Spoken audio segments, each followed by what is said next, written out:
Awesome!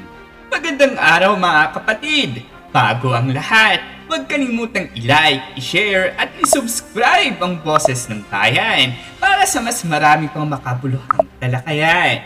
Ngayon, isang mainit na pahayag mula kay Senator Amy Marcos ang pinag-uusapan. Tila may pag-amin siya na ikinagulat ng marami. Sa isang panayam ng RMN, sinabi ni Senator Amy Marcos, "I think I'm the one who disgraced her." Ayon sa kanya, siya raw ang nag-recruit kay VP Sara Duterte at ngayon, tila siya rin ang nakararamdam ng bigat ng nangyayari. Hindi raw niya inakala na ganito ang kahihinatnan ng lahat, pero sa kabila ng mga intriga at hamon, buo pa rin daw ang respeto at samahan nila. He's still my friend and he knows me. I know him. We know each other. I will never fail him. He never fails me either. I am always grateful.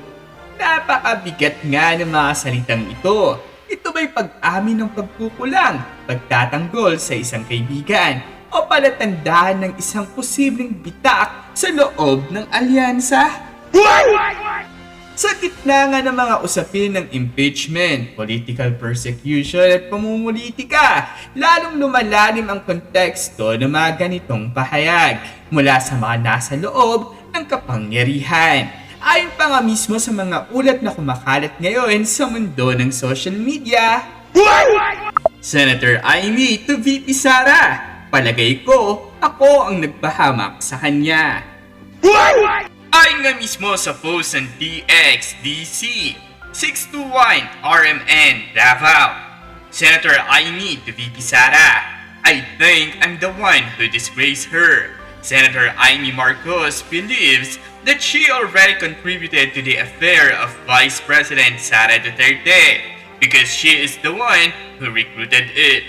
According to Senator Marcos, he didn't expect the outcome to be this way, but thankfully, that coming from the back of the Duterte's misfortunes, his treatment of the Vice President still hasn't changed. He's still my friend and he knows me. I know him. We know each other. I will never fail him. He never fails me either. I am always grateful, Senator Marcos said.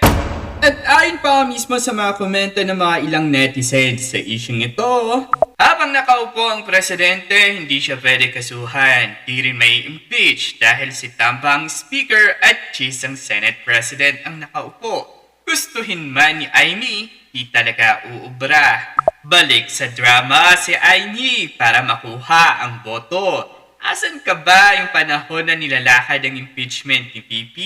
At yung pagkahuli kay FPRRD, pwede mo naman sana iligtas si FPRRD kung pumunta ka lang sa Villamor at idaan sa tamang proseso.